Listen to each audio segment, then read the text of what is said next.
อกบัวดอกหนึ่งตึงใจไว้เพื่อบูชาแด่องค์พระศาสดาสัมมาสัมพุทธเจ้ามีความงามเงียบไม่เปรียบเทียบเขาเทียบเราใครมองไม่งามช่างเขาแต่เจ้าก็คือดอกบัวด้วยความสัตย์ซื่อยึดถือความดีเป็นหลักใครรักไม่รักก็ไม่จมปลักมองมัวเมื่อโผล่พ้นน้ำก็เห็นความงามในตัวไม่ยึดติดในตมชั่วขอเป็นดอกบัวดอกเดียวใครไม่มองว่าบัวงามเด่นแต่บัวก็เป็นดอกบัวทุกวันอย่างนี้ไม่อยากเด่นดังแต่มุ่งหวังในทางเด่นดีเกิดมาเพื่อสร้างบารมีถวายชีพนี้บูชาดอกบัวดอกน้อยเฝ้าคอยคนที่ใจบุญมาโอบเอื้อเกื้อกูลรู้ค่าของบุญเก็บบัวขึ้นมาเพื่อสร้างความดีและสร้างบารมีดังว่าใช้ดอกบัวนี้บูชาพระสัมมาสัมพุทธองค์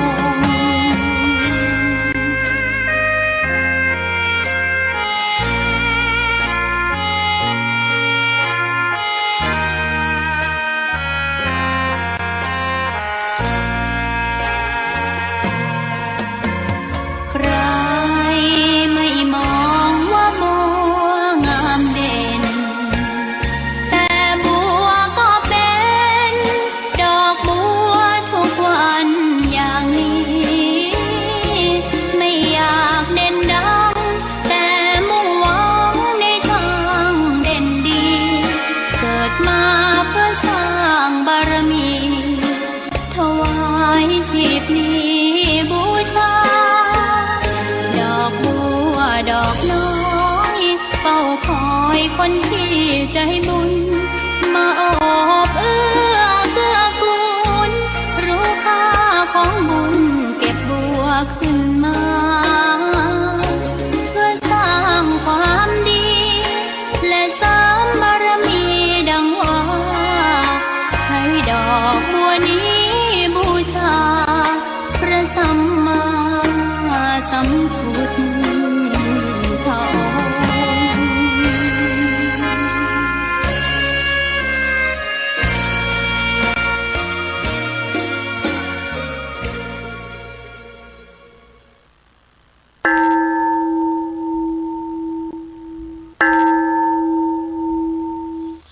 ขอนอบน้อ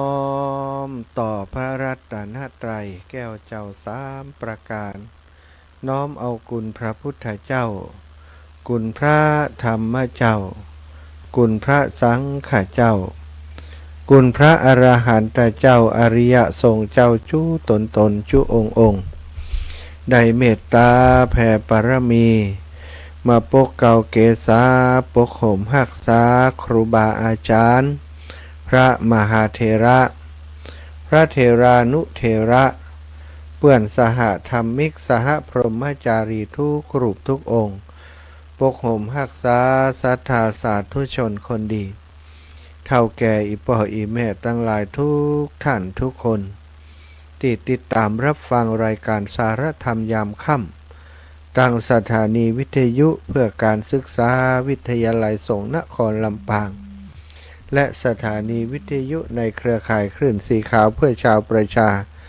ซึ่งออกอากาศจากวัดปักตังเจริญอำเภอดอยหล่อจังหวัดเชียงใหม่ โดยเมตตาบารมีของครูบาอาจารย์ท่านพระครูอภิวัฒนวิกรมที่เมตตารับสัญญาณเชื่อมสัญญาณไปออกอากาศต่างเจียงใหม่อยู่ในขณะนี้ตัวขอบคุณทุกคนทุกท่านที่ติดตามรับฟังรายการส่งข้อความส่งเสียงมาแจ้งเตือนเวลาสัญญาณบดีบ่ฮู้แม่เพนมีอะหยังก่อจ้ามีอะหยังก่อจ้าสัญญาณตั้งเชียงใหม่ดีก่อถ้าบ่ใจเรื่องอันนี้ก็เดี๋ยวก่อยโทรมาเด้อแม่เพนนะลำปูนก็สัญญาณโทรมาเนาะศรัทธาญาติโยมวันนี้พบปะกันเป็นวันที่7วันอังคารที่7เดือนมกราคม2568ปีใหม่2568ย่างเข้ามาเป็นวันที่7เป็น1สัปดาห์เนาะถ้าถึง7วัน แต่ว่าอันนี้มันคาบเกี่ยวกับสัปดาห์ก่อนด้วยเนอะศรัทธาสัปดาห์ก่อนด้วยเนาะวันที่7ก็มา7วันแล้วศรัทธาญาติโยมหลายคนหลายท่านวัดวาอารามต่างๆหลายที่หลายแห่งจัดกิจกรรมงานบุญเพื่อเปิดโอกาสให้ศรัทธาญาติโยมได้ร่วมบุญร่วมกุศลในกิจกรรมต่างๆอันเป็นบุญอันเป็นสิ่งที่จะทำให้ศรัทธาได้รับบุญรับกุศลในช่วงของปีใหม่ตั้งแต่ทำบุญตักบาตรส่งท้ายปีเก่าต้อนรับปีใหม่ทำบุญวันปีใหม่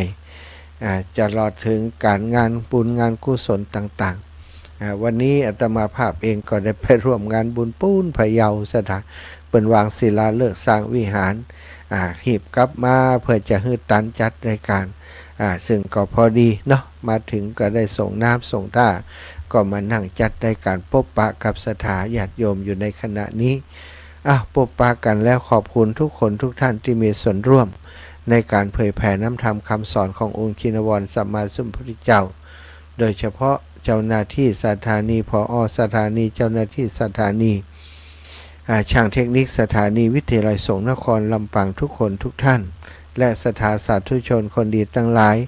ที่ร่วมบุญเป็นค่าใช้จ่ายค่าน้ำค่าไฟของสถานีวิทยุของเฮาตลอดไปถึงยังศรัทธาสาธุชนคนดีทั้งหลายเจ้าของสถานีทั้งหลายที่รับสัญญาณออกอากาศไปถึงพื้นที่ในพื้นที่จังหวัดเชียงใหม่จังหวัดเชียง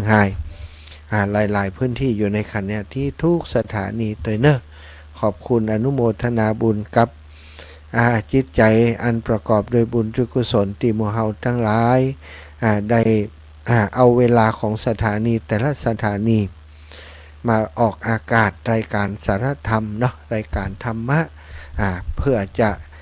มีข้อคิดสะกิดเตือนใจฝากกับศรัทธาญาติโยมที่เปิดติดตามรับฟังรายการพบปะกันแล้วจะปาศรัทธาไว้พระสวดมนต์เสียก่อนเด้อกราบพระพร้อมกันกราบ1พุทโธเมนาโธ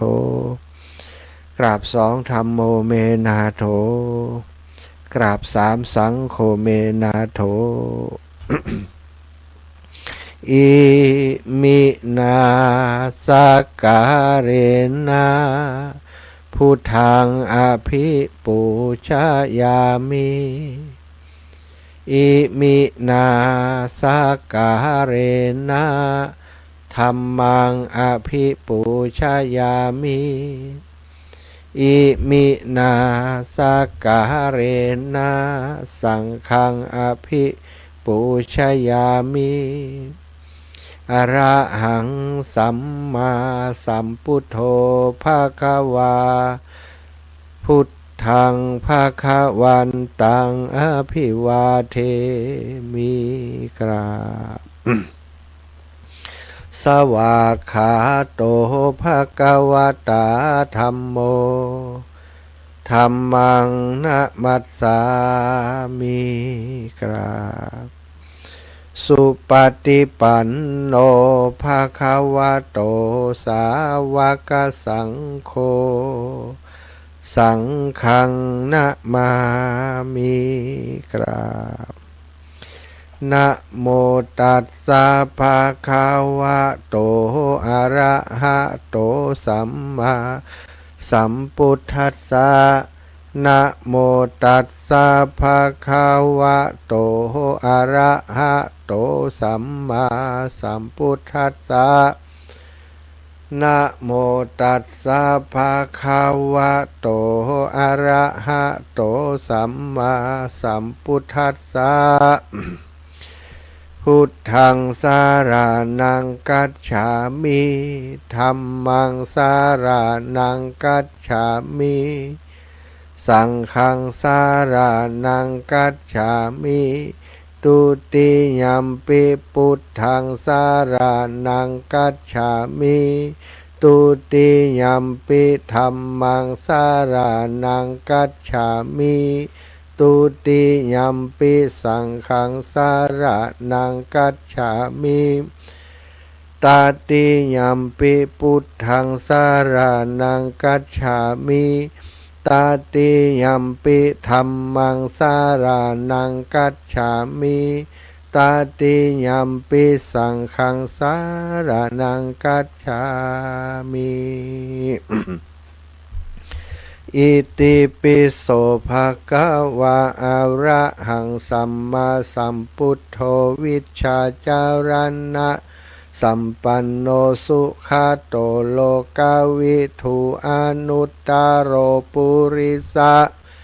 ธรรมสารถิสัทธาเทวมนุสสานังพุทโธภะคะวะติสวากขาโตภะคะวะตาธัมโมสันทิฏฐิโกอากาลิโกเอหิปัสสิโกโอปันนาญิโกปัจจตังเวทิตัพโพวินโยหิติสุปฏิ ปันโนภะคะวะโตสาวกสังโฆอุชุปฏิปันโนภะคะวะโตสาวกสังโฆยายาปฏิปันโน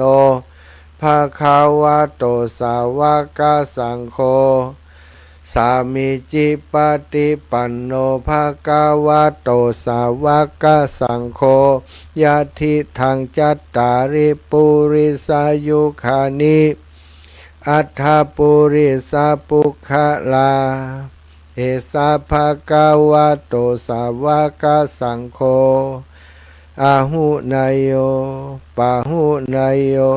ทักขินายโยอัญชลิกะระนิโยอนุตตรังปุญญาเขตังโลกัสสาติ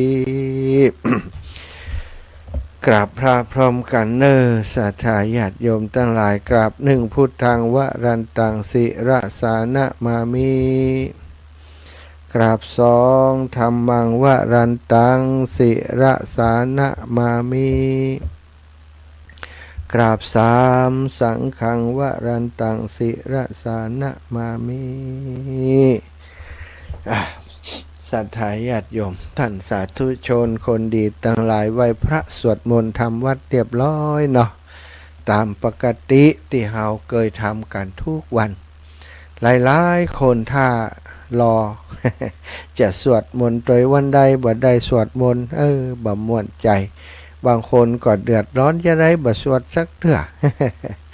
นะมีก็ขอบคุณนะติดตามแล้วก็หันว่าการทำวัดสวดมนต์พร้อมกันด้วยกันในช่วงเวลานี้เป็นสิ่งที่สมควรทำที่เราควรจะทำพร้อมๆกันศรัทธาญาติโยมหลายคนหลายท่านได้แจ้งมาว่ารอสวดมนต์โดยท่านอาจารย์ทุกวันนะบัดเท่าแต่คนลำปางนะพี่น้องทางเชียงใหม่เชียงรายที่เปิดเข้ามาฟังรายการณเวลานี้ก็จะสวดมนต์โดยอาตมาในเวลานี้กันอยู่เป็นปกติเนาะศรัทธาญาติโยมมีเรื่องราวแปลกประหลาดเกิดขึ้นในประเทศชาติบ้านเมืองของเราหลายเรื่องหลายประการด้วยกันมีคนที่เป็น เก่งในกาบโครงกรนะเป็นนักประพันธ์เพิ่นได้ประพันธ์ไว้นาฝังมากศรัทธาเพิ่นบอกว่าชาวประชามีปัญญามากกว่าสื่อคารวาสน่านับถือมากกว่าสงฆ์คนมุสามีหน้าตากว่าคนตรงคนลุ่มหลงความชั่วช้ากว่าความดี คนก้มหน้ามากกว่าศพตาเพื่อนขายของเกลื่อนเต็มฟุตบาทบาทวิถีชายหนุ่มสวยเกินหน้ากว่านารีหญิงสาวมีกล้ามใหญ่กว่าชายชาญมิตรสหายร้ายกว่าปัจจามิตร ประชาธิปไตย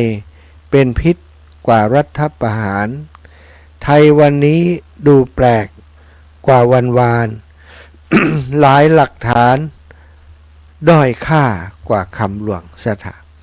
จริงว่าจริงอีปล่อยอีแม่ลองกึดดูกันแล้วกันปัจจุบันนี้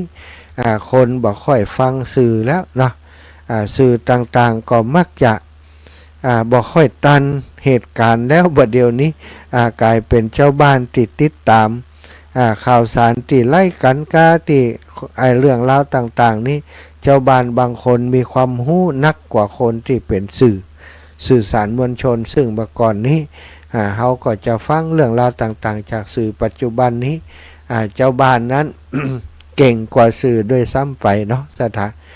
บางเรื่องบางราวสื่อก็มักจะเป็นอย่างใดบิดเบือนข้อเท็จจริงจึงทำให้ขาดความน่าเชื่อถือไปเยอะคฤหัสถ์น่านับถือมากกว่าสงฆ์บัดเดี๋ยวนี้มีคฤหัสถ์ญาติโยมตั้งตัวเป็นเกจิเป็นอาจารย์เป็นคนสอนธรรมแทนพระสงฆ์องค์สังฆเจ้าไปละก็เพราะอย่างหลายๆอย่างหลายๆเหตุหลายๆประการพระสงฆ์บางครั้งก็อาจจะบ่ได้ใส่ใจในการที่จะทำหน้าที่ตรงนี้แล้วก็คฤหัสถ์ที่มีความรู้ความสามารถเปิดศึกษาเล่าเรียนพระธรรมวินัยเรื่องของธรรมะต่างๆแล้วก็เข้าใจกระจ่างแจ้งเอามามาจากลายเป็นน่านับถือกว่าพระสงฆ์เสียอีกก็มีเยอะคนมุสามีหน้าตาคนมุสามีหน้าตากว่าคนตรงอันนี้ศรัทธาก็ลองพอเถอะเนาะนักการเมืองทั้งหลายนะความจริงเหลื่อมใจความจริงศรัทธาก็ฮู้กันดีแต่ว่าเพิ่นมีหน้ามีตากว่าคนที่ซื่อตรงคนคดคนโกงกับเป็นน่าเชื่อถือก็แปลกดีคนลุ่มหลงความชั่วกว่าความดีคนตั้งหลายบ่ค่อยใส่ใจทำคุณงามความดีไปทำความชั่วกันเสียเยอะก็เพราะว่าทำความชั่วผลมันกลายเป็นความร่ำรวยแต่ว่าทำดีที่ผลเป็นบุญเป็นกุศลคนบ่ค่อยทำสะดาคนก้มหน้ามากกว่าซบตาเปื้อนคนปัจจุบันนี้ก้มหน้าเล่นโทรศัพท์ของไผของมันจะจะปรึกษาการงานไปพบปะเพื่อนร่วมรุ่นกันพบปะกันกันสักกรรมเรียกกรรมเดียวนั่งห่างกันก็ก้มของไผของมันแล้วศรัทธาปฏิสัมพันธ์ของคนนี้ก็ห่างเหินกันไปทุกทีคนของขายเกลื่อนเต็มฟุตบาทวิธีก็ไปพอเถอะหนทางเตียวของคนลบลานั้นกลายเป็นไปที่ไปขายของเฮียคนจำเป็นต้องไปเดินติดตางรถเตียวบางคนก็ประสบอุบัติเหตุเพราะรถเฉียวชนก็มีอันนี้คือความบ่เป็นระเบียบของประเทศเฮาปัจจุบันชายหนุ่มสวยเกินหน้ากว่านาลีก็หันเยอะเนาะประเภท2นี่แต่งตัวกิริยามารยาทถ้าบ่สังเกตดีๆก็บ่ฮู้ว่าเป็นผู้หญิงหรือผู้ชายนะสัทธาหญิงสาวบางคนเป็นผู้หญิงนี่ก็อยากเป็นผู้ชายไปเพาะกามเพาะหยังไปดูในฟิตเนสต่างๆสัทธาผู้หญิงไปออกเล่นกล้ามเล่นหยังที่กล้ามใหญ่กว่าผู้ชายก็มีนะมิตรสหายร้ายกว่าปัจจามิตรแปลว่าศัตรูบัดเดี๋ยวนี้มิตรสหายดีบัดนี้ก็กลายเป็นศัตรูนะเพราะกลายเป็นศัตรูก็ร้ายกว่าศัตรูเพราะว่ามันหูตื่นลึกหนาบางเฮากูอย่างสถานะประชาธิปไตยเป็นพิษกว่ารัฐประหารเป็นพิษกว่ารัฐประหารเป็นบ่เป็นสถาก็พอเอากันแล้วกัน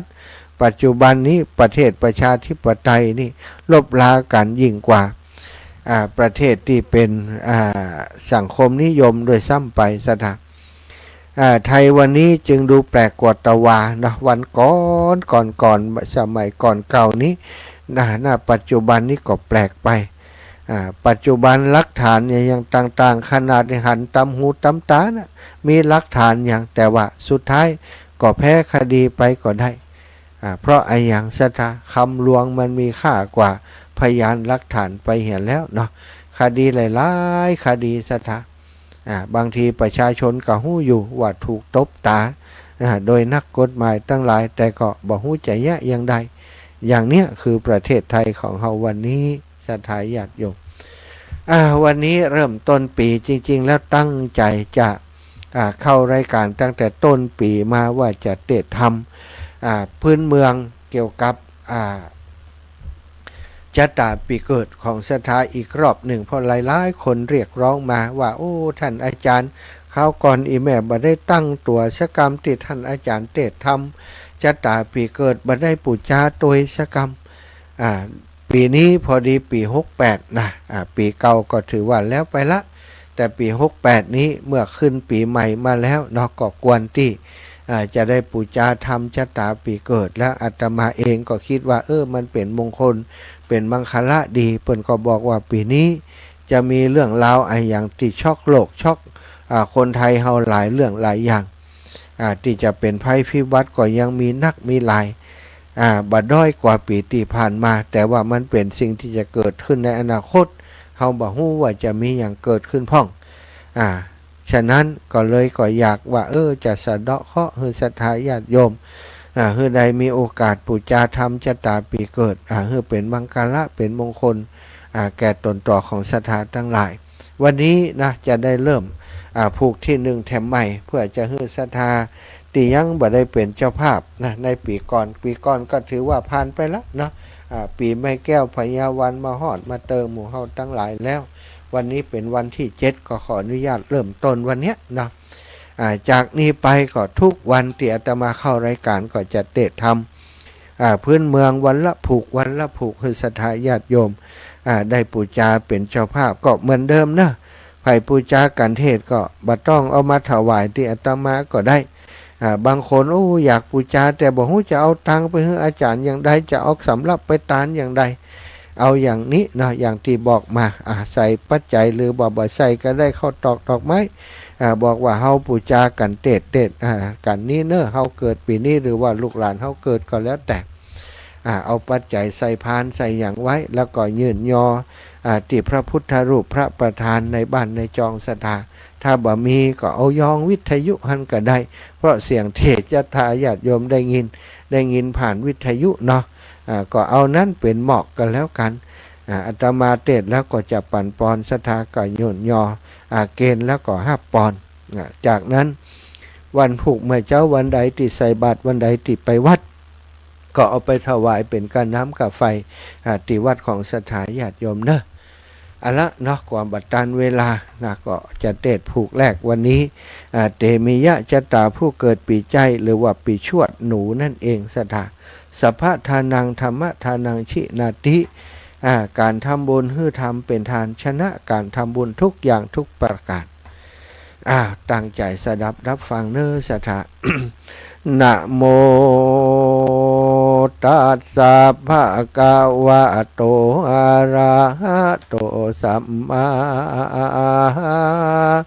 สัมพุทธัสสะนะโมตัสสะภะคะวะโตอะระหะโตสัมมาสัมพุทธัสสะนะโมตัสสะภะคะวะโตอะระหะโตสัมมาสัมพุทธัสสะปุณณาจาปารังยะทาโหมิกาสิราชัสสะตัตตะโคมุขโค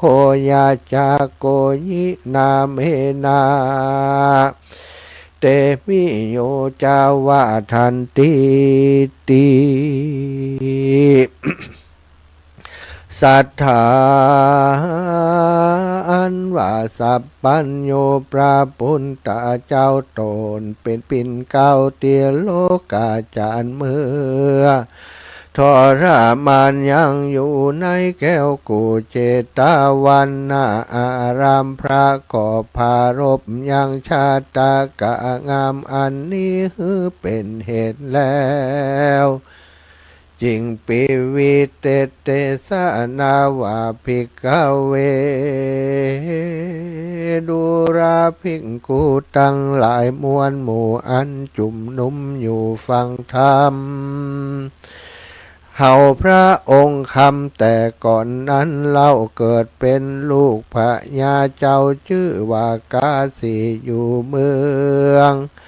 พาลานาสีแคว้นกวางมารดามีชื่ออ้างว่าสีจันตาส่วนเฮาตาถาคาตะนั้นนา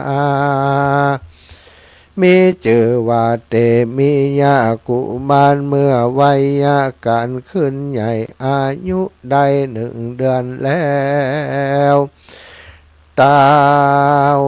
ตนแก้วผู้เป็นปิตาก็อุ้มเฮาตาถาคาตาอยู่บนแต่นอาจยามนั้นนา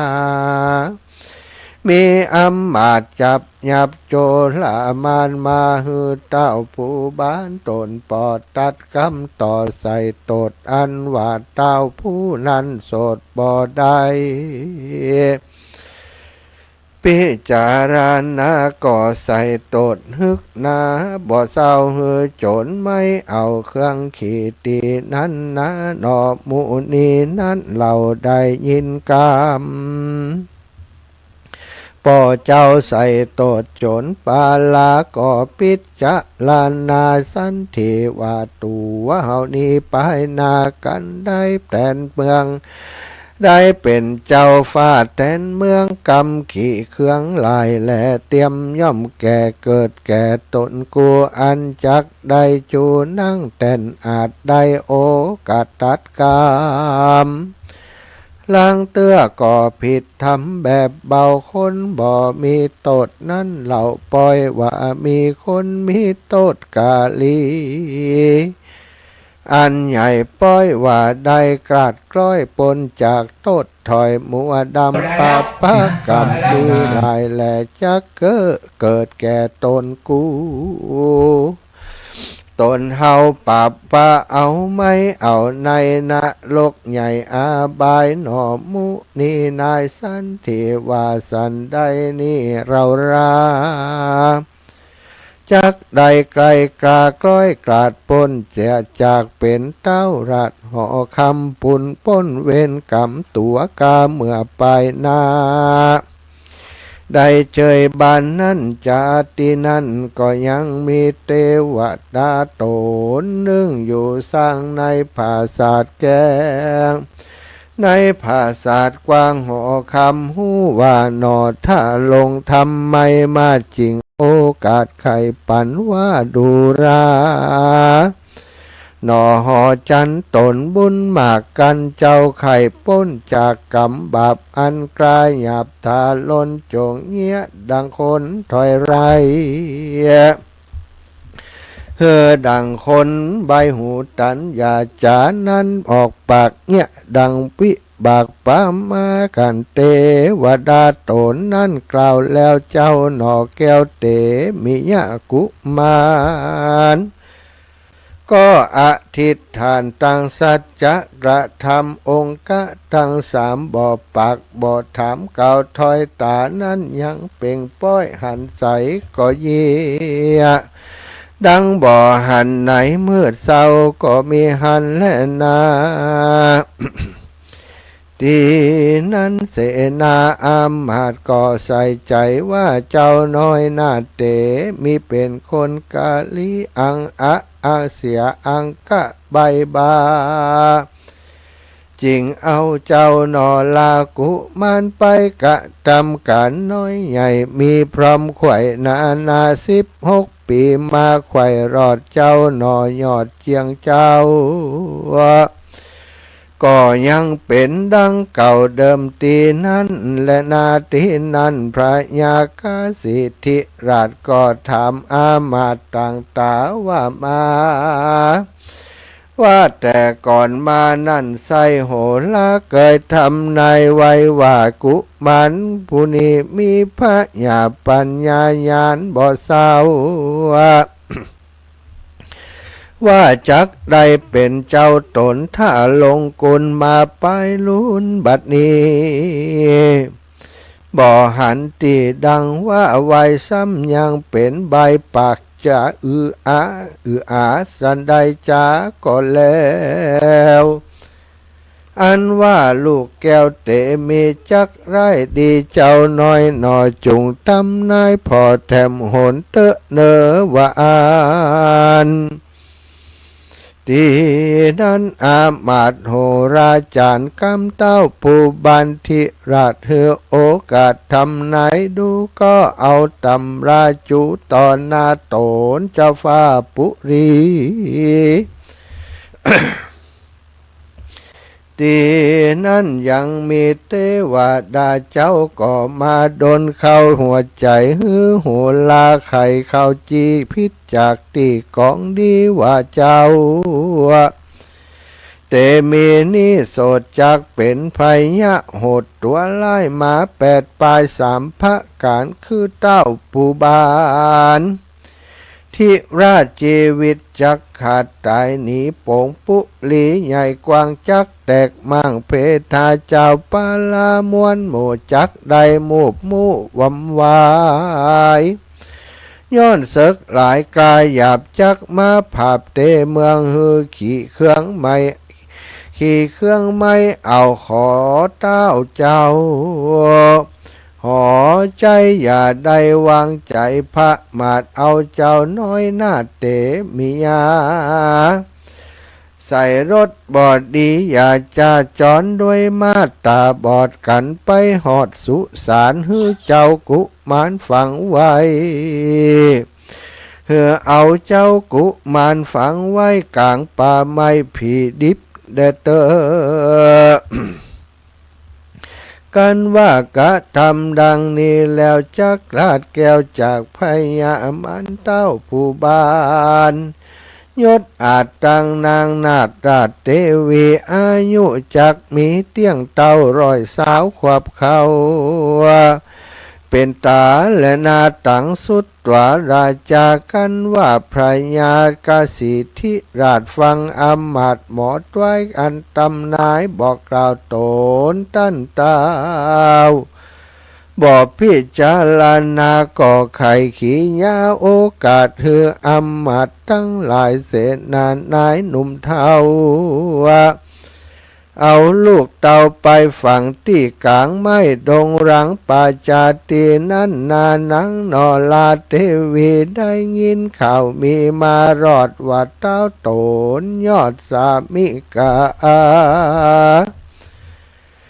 เสนาอามาตย์เอาเจ้าน้อยนาดไปฝังเสียติยังป่าจานังนอลาสะดงสติฟุ้งเววนติอกตนทะถาบน้ำตาอาบลำไหลแล้วรีบไปโอกาสว่าดูราตาเอาลาสามิกาสันได้จาพี่เจ้าจักเอาลูกเต่าไปฝังยุกมีโทษสั่งมากน้อยจุงกล่าวถ้อยไข่ปันเต้าหอจันทิราชก็โอกาสขียาว่าลูกเฮาละเป็นใบบ้าดูถ้อยจากการากินีกวนตากวนตายนี่มวยมั่งตีกว่าอยู่สร้างเป็นคนและนาทีนั้นนางเทวีผู้เป็นแม่อันให้พับแผ่ไปมาก็ใครจะโอกาสว่าดูราตาลาเอ้ยพี่เจ้าอย่าได้เอาลูกเต่าไปฝังโบราณยังว่าไว้หากจำได้ยังมีว่าบ่ดีฟังกรรมเมื่อบาได้ดีไปเจือกรรมหมอตวายบ่ดีเจือกรรมยิงใจแฝกหน้าเห เหตุว่าจังได้ตำจ่าไปลุ่นและนาตันเฮยที่นั่นพระยากาสีกันนางเตวียอดซอยมาเก่าถอยไข่กำก็เป็นหลังตำบ่อปากเต้าตักดักอยู่หากเดียวได้นางบุญพ่ายนอนเนากันเต้าเจ้าปุเลดักอยู่ดีบ่อูก็รีบไปสู่ยังตีอยู่ลูกน้อยให้สะสอยไปมาก็มีหันและนากันละไว้ตีเคินลุงเจ้าสุนันตสาละตีนั้นเล่าก็บ่จะเอามาเตรียมรถจะลาดลูกเจ้าน้อยนาดกุมารขึ้นรถเจียงคานบ่จะเอาแสฝาดมาบัดเดี๋ยวมาเรียบเรียวกราผากออกไปจากเมืองใจกันหลอดสู่ไหนป่าจาก็เอาเสื้อผ้าผืนดีหากเจ้าเตมีนั่นใส่มาสุบใส่ตัวมันแล้วเรียบเร็วปันเปียเอาเสียมขุดดินเลาะเลียมโดยเรียบร้อนกลมเก็บก้อนดินด้านหมายเอาเจ้ากุมานั่นใส่ฝังปื้นไตปัตตวีตีนั่นเจ้าเตมีอยู่บนรถดาดก็กึดขวาดขี้ยาวว่ากูนี่นาแต่งเป็นใบ อดมาได้16 ปีกายายังดีดังเก่าเขาจักเอากูนี่เล่าฝังไว้คือกูได้วำไว้หนอมุนี่นายย่ออดถอย ยอดซอยก็จะเก่าถอยว่าตีว่าดูราสาละที่เฮยเจ้าสั่งหยาบจากกึดจักหาเฮาราเรานี่นาเป็นลูกเต้าผาแผ่นดาวปาลานาสีคำสอนมีแต่ไทยว่าคนน้อยใหญ่หญิงใจได้ผ่านภายเตียวต้องเมื่อแดดร้อนส่องเอาไม่ได้ยังร่มไม่เฟยหนาก็ควรบอกวันตัดสาขากิ่งยอดอันนะได้ยังจอดเอาแห่งอันว่าโตนจอมแป้งเจ้าฝ่ายศอาจกล้าหัวใจจักอับปะไม่เพียบไว้ดังตนไม่เฟยหนาส่วนตนเฮารักดังกิ่งไม้ตัวแห่งตันได้อาสาไหลทรงสั่งว่ามีใจหยาบจะจักปองคาพุทธาอันว่าแผ่นดินหนาบ่ไรตันนั่นไส้ยังหนากว่าและนาตีนั่นนายสาระที่หูแล้วว่าเจ้าหนอแก้วเตมียาเป็นลูกเต้ากาสิทธิราชก่อโอกาสขอข้ามาแล้วอาลาธนาเจ้าขึ้นสู่ยังติอยู่ราชธานีส่วนเจ้าเตมียอดซอยก็กล่าวถอยไข่ปั่นหื้อสาละที่เลี้ยวปันไปสู่ยังที่อยู่เวียงใจกันสาละที่ไปหลอดแล้วก็บอกนางแก้วเทวีกับตั้งเต้ากาสียศยาวได้รู้ข่าวบัดเดียวก็มีหันและนาอันว่าเต้ากาสิทธิราชได้ยินโอกาสข่าวสารว่าเจ้ากุมารลูกไทยบ่ใจเป็นคนใบการะกินีก็ปิติมีจมจื่นก่อปาบริวารอ่านหมื่นไปสู่ยังที่อยู่ป่าจ้าแล้วปาลูกลาเตมียะกุมารปิกปอกสถานเตศต้องไปนั่งห้องสะเวยเมืองส่วนเจ้าบุญเรืองนอนนาวก็ไว้ป่อเจ้าปิตาว่าลูกบอกพระอาถนาใครใดยังของโลกไตวิสัยเต่ามีใจใครบวชถือพระหนวดเป็นจี้ถือศีลดีสาลีไปใจเพื่อหือป่นเฮใดไปรอดเวียงแก้วหยอดเนลปานกันเตมิยะกุมารกล่าวแล้วบอกกลาดแก้วอันใดก่อลวดอ ธิษฐานใจถือบวชแล้วลวดป่าปั่มเป่งกระทำกรรมอันประเสริฐก็ได้บังเกิดก็บังเกิดได้ถึงชาติสมาบัติญาณถึงสี่ก็มีหันและนาตีนั่นเต้ากาสีตังนางเตวีแม่เจ้ากันว่าลูกเต้าออกบวชก็มีใจปราโมทยินดีเข้าของมีมวลหมู่ก็สาละออกสู่เป็นตาลแล้วปาบริวารออกบวชถือพระหนวดเป็นจี้ถือศีลสีสาละอาจบอกพระมาตราสากันไกลกาละภาคดับจิตจากเมืองคนได้เอาตนไปเกิดในห้องฟ้าเลิศเมืองสวรรค์ก็มีหันและนาสัทธาอิมังธรรมะเตสนังจาตากังสาโมทาเนสิสัทธาสัพปัญโยพระพุทธเจ้าวะเมื่อเทศนาจัดเก่าเมียนแล้วพระตนแก้วก่อจุ่มนุ่มยังชาดยังจัดเก่าปังหลังมาเตรียมยังจัดนี่ฮือแจ้งที่หันใส่พระจริงไขโอกาสว่าเจ้าคัตติยาจัดทั้งสองวันนั้นใส่คือหากมาได้พระยาสุยตุตโตทันนะและนางสิริมหามายาในกาลบัดนี้และนาส่วนอันว่านายสารถีวันนั่นคือหากมาได้มหาสารีปุตเตระเจ้าวะในกาลบัดนี้เราและนาเสสาชนาพุทธปริสาส่วนอันว่าคนทั้งหลายมวลหมู่วันนั้นใสคือหากมาได้พุทธบริษัทถึงสี่คือภิกขุภิกขุณีอุบาสกอุบาสิกาในกาลบัดนี้และนาเตมิยากุมาโรอาหาเมวะโลกนาโทส่วนอันว่าเจ้าเตมิยากุมานวันนั้นสายคือหากมาได้พระตถาคตตนเป็นติจังติเปิงแก่โลกถึงสามในกาลบัดนี้และนาโยปุคโลอันว่าปุคละหญิงใจผู้ใดเกิดมาในปีใจเมื่อก่อนได้ห่วมจัดกับเจ้าเตมิยะกุมารวนเวียนอยู่ในสงสารหลายจัดปางสุดซ้อยอันนะ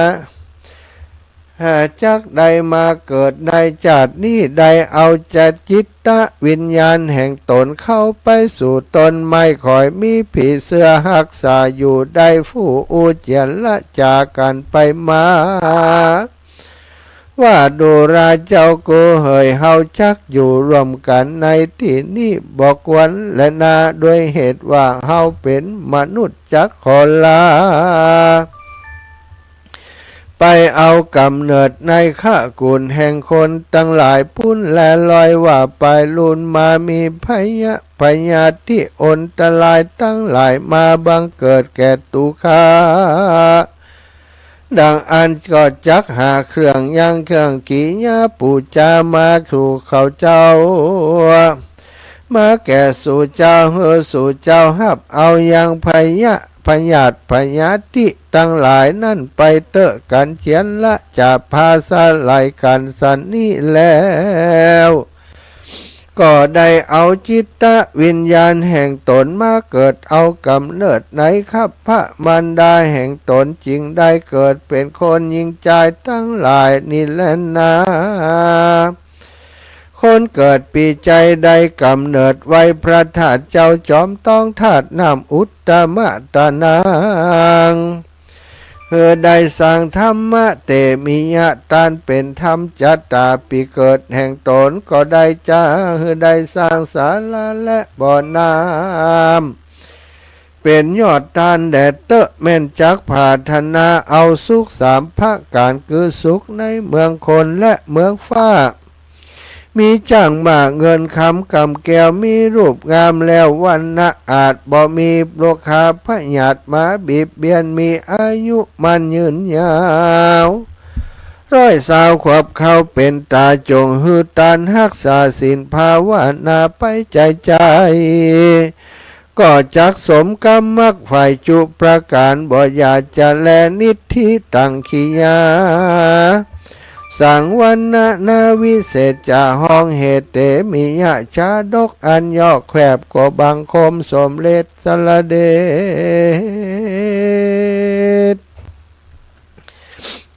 ศรัทธาญาติโยมนะจบลงไปเนอะผูกที่หนึ่ง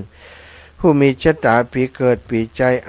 เรียบร้อยแล้วยกยืนยอเกณฑ์เนอะเอาวางติวิทยุยกยืนยอตำติดแต่นพระกระไดเนอเรียบร้อยหับปอนสาธุชัยสิทธิบัดนี้ไม่มีเจ้ามูลรัศธายมพ่อยมแม่ยมพี่ยมน้องทั้งหลายที่ได้ฟังธรรมะสารธรรมยามค่ำวันนี้ได้นำตำชะตาปีเกิดเตมิยะชะตาผู้เกิดปีใจมาเทศคือมูลรัศธาญาติโยมทั้งหลายผู้เกิดปีใจปีชวดปีหนูนี้ได้สดับรับฟังเป็นปุจจาธรรมเป็นธรรมชะตาปีเกิดก็ขอให้ศรัทธาท่านเจ้าตลอดถึงลูกหลานนันเต้าแห่งท่านเจ้าทั้งหลายอยู่ดีมีสุขอายุมันขวัญยืนตลอดปีตลอดไปคิดสิ่งใดสมมโนมัยไฟอ้างสมความมุ่งมา่ปรารถนาจุนังจุปการนั่นจงจักมีแด่เตออภิวาทนาสีลิสานิจังพุทธาปจายโนจัตตารโอธรรมาวัฏันติอายุวันโนสุขังพระลังจะตาก่อนจะเปิดสายขออนุญาตนะแจ้งรายการที่ศรัทธาญาติโยมได้ให้หอมมาสำหรับเตียตมาได้สร้างสมกองบุญกองกุศลไปช่วยสร้างบ้านแปลงบ้านซ่อมบำรุงบ้านให้คุณยายคนนึงนะที่เป็นญาติโยมที่อายุนักอายุมากแล้ว86ปีได้รับความลำบากมาอยู่บ้านเก่าบ้านที่เคยอาศัยอยู่แต่ว่าล้างลาห่างไปหลายปีบ้านก็ทรุดโทรมหลังคาก็ผุพังแตกรั่วแล้วก็ฝ้าเพดานก็ยั่วหยวดได้ไปซ่อมไปสร้างไปแปลงให้เปิ้นเนาะฝ้าเพดานไปทำอีกวันหนึ่งก็น่าจะเสร็จตลอดถึงอาจจะได้ทำสีให้มันดูดีดูงามสักเล็กน้อยให้คุณยายได้อยู่อย่างสบายใจก็จะมีกาวัสดุการก่อสร้างและกามือศาลาที่จะไปช่วยงานมีศรัทธาหลายท่านหลายคนได้ช่วยมาก็มี1คุณโยมจำเนียนกันทาทองพ่อบุญธาธีระโพร่วมบุญมา500 บาทแม่ย่าเล็กปาวลีอินสุวรรณพร้อมครอบครัว500 บาทแม่บัวเย็นจันทบพร้อมครอบครัว200 บาทแม่เพญณรำปูน200 บาทแม่นวลยอดคำปัน200 บาทแม่ศรีสุรินทวงศ์200 บาทแม่ศรีนวลวงชุมพูห้องกอก200 บาทคุณโยมเบญจา300 บาทบานกล้วยไม้แม่ทองเครือชัยกันทา200 บาทคุณโยมอรพินรำบุตร200 บาทแม่กาบแก้วสีอินแก้ว200 บาทแม่บัวเงินราชบุรุษ200 บาทแม่ไลต่างถิ่น200 บาทแม่สมใจปีบ้านใหม่200 บาทแม่กาบแก้วสีอินแก้ว200 บาทแม่เกษรชัยวุฒิ200 บาทคุณโยมสาริกากันนิกาพินโยจากเชียงใหม่300 บาทแม่อัมพรเทพพรหมวงศ์200 บาทแม่ขันคำบุญชู200 บาทแม่นิตยาจินดาปลูก200 บาทแม่อัมพรแซ่บูนะจากเชียงไฮ้คุณโยมน้องสมจิตอินทรวิจิตแม่ทิพย์กาฟังนะแม่ทิพย์กาฟังนี่2รายการกาน้ำกาไฟตุยอย่างละ100แม่ซีอันนี้แม่บุรอยสายเขียวช่วยเรื่องบ้าน100แล้วก็กาน้ำกาไฟ100มีอีกหลายท่านที่อยู่ในไลน์ขออนุญาตดูสักคำสักจะได้อ่านให้จบเดี๋ยวค่อยโทรเนาะอ่านให้เปิดให้จบสักคำก่อนเด้อแม่ถนอมน้ำวงเปิ่นส่งมาแต่เจ้าแม่บัวลอยสายเขียวแม่บัวลอยสายเขียวแม่บัวลอยสายเขียว200 บาทถวายกาไฟแล้วก็ช่วยบ้านคุณยายแม่ทองสุกแลกันทะก็เหมือนกันบ้าน100กาน้ำกาไฟ100สัตตุอนุโมทนาบุญครับอีแม่เนอแม่ทองเครือชัยกันทาเพิ่มเติมมารายการแหม1รายการก็คือนอกจากบ้านคุณยายแล้วนะร่วมทำบุญเจ้าด้วยเจ้านะที่วัดปากตางเจริญ200ช่วยสถานี200ค่าน้ำกาไฟบ้านวัดบรรพตสถิต200ถวายปัจจัยอัตมาภาพ200รวมทั้งหมดเป็น800นะก็ได้โอนปัจจัยมาเรียบร้อยแล้วอนุโมทนาบุญกับโยมแม่ทองเครือชัยกันทาพร้อมลูกหลานเนอะ แล้วก็มีท่านอื่นอีกเอาไว้วันอื่นเนาะวันนี้ก็ปั่นเวลาให้ศรัทธาญาติโยมได้โทรเข้ามา วันพรุ่งนี้รายงานตัวที่บ้านสีหมวดเก้าแล้วก็บ้านหนองยางเน้อศรัทธาญาติโยมวันพรุ่งไปบิณฑบาตสีหมวดเก้ากับหนองยางแม่บัวเรียวชัยอุดวงใต้100 บาทแม่ถนอมนามวง100 บาทแม่สมพรชัยเรือน100 บาทแม่บัวลอยโปงเทพ100 บาทแม่ชวนชมพูแก้ว100 บาทแม่บัวครีท่าโปบานจุด100 บาทรวมเป็น600แม่ถนอมนามวงแจ้งมาเนาะแต่เจ้านี่มีคุณโยมเปิ้นโอนมาโยมแม่บุญเกียรติบรรแม่กงจ้ะโยมแม่เนาะแต่เจ้าอาตมาบันทึกไว้แม่คำมีกาจุมเนอะแม่คำ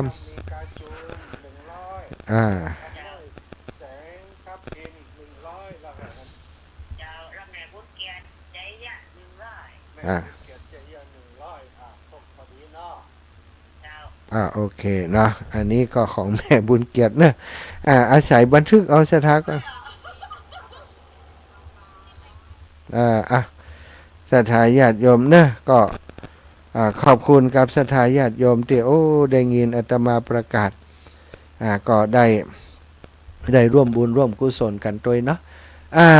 สายโซน0808844173นะภายจะโทรมาก็ยังมีเวลาน่าจะได้สัก2 สายเนาะขอบคุณกับศรัทธาญาติโยมที่โทรสายมาแล้วที่เปิดฟังทาง Facebook เนอะศรัทธาญาติโยมแม่สมใจปีบ้านใหม่แม่ไปตอนเพลนเนอะ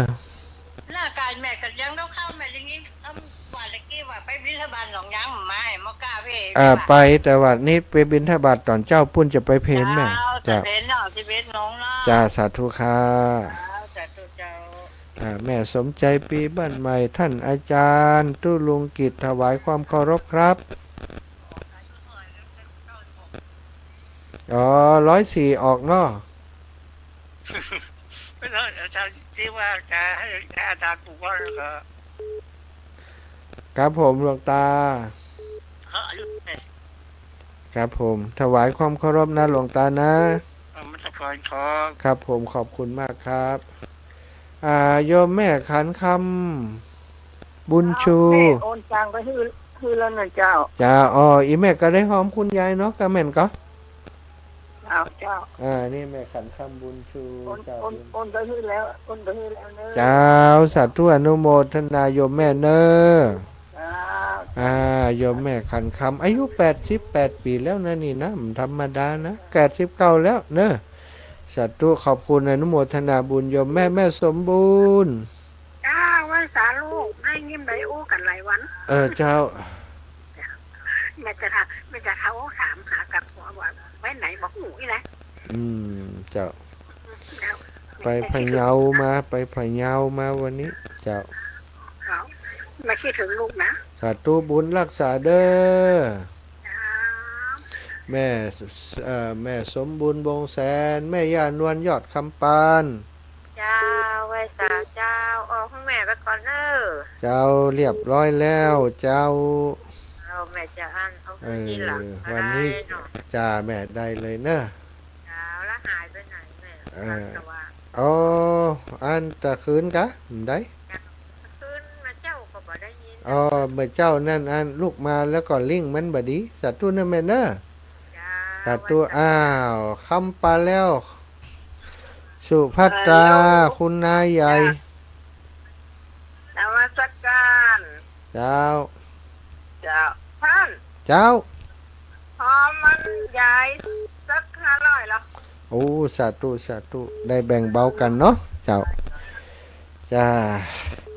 สาธุเนอะสุภัตตาคำปาแล้ว500 บาทจดแล้วอนุโมทนาบุญเนอะสำเร็จเสร็จเจ้าสำเร็จเสร็จสิ้นแล้วเดี๋ยวจะแจ้งการใช้จ่ายให้ศรัทธาญาติโยมได้รับทราบเลยเนอะแม่ย่าไรต่างถิ่นเจริญพรแม่เจริญพรสาเจ้าเลขบอกเลขก้มสมุดหายไปอย่าจ้อยเดี๋ยวหลังไม้เนอะเดี๋ยวหลังไม้จะบอกฮือเนอะเจริญพรจ้ะ เวลาหมดเวลาศรัทธาญาติโยมก็ขอนำรายการจากลาศรัทธาญาติโยมตึงติดดูติดตามทาง Facebook ไลน์เนอร์แล้วก็ติดตามทางวิทยุโดยเนาะทุกคนทุกท่านโอ้แม่นิตยาจินตาปูก็ลืมของอีแม่ไปมีแล้วยังตะกี้แม่นิตยาจินตาปูโอ้อยู่ตั้งหลังเพ่แม่สุแก้วสอนศรีนุสรเนาะ200แม่สุภาพรอินทรี100สมจิตอินทรวิจิต500แม่คิมศรีอินแก้ว100แล้วก็แม่นิตยาจินดาปลูก200นะสาธุอนุโมทามิศรัทธาหมดเวลาแล้วนำรายการจากลาไปด้วยเวลาเพียงเท่านี้จัตตารโอธรรมาวทันติอายุวันโนสุขังพระลัง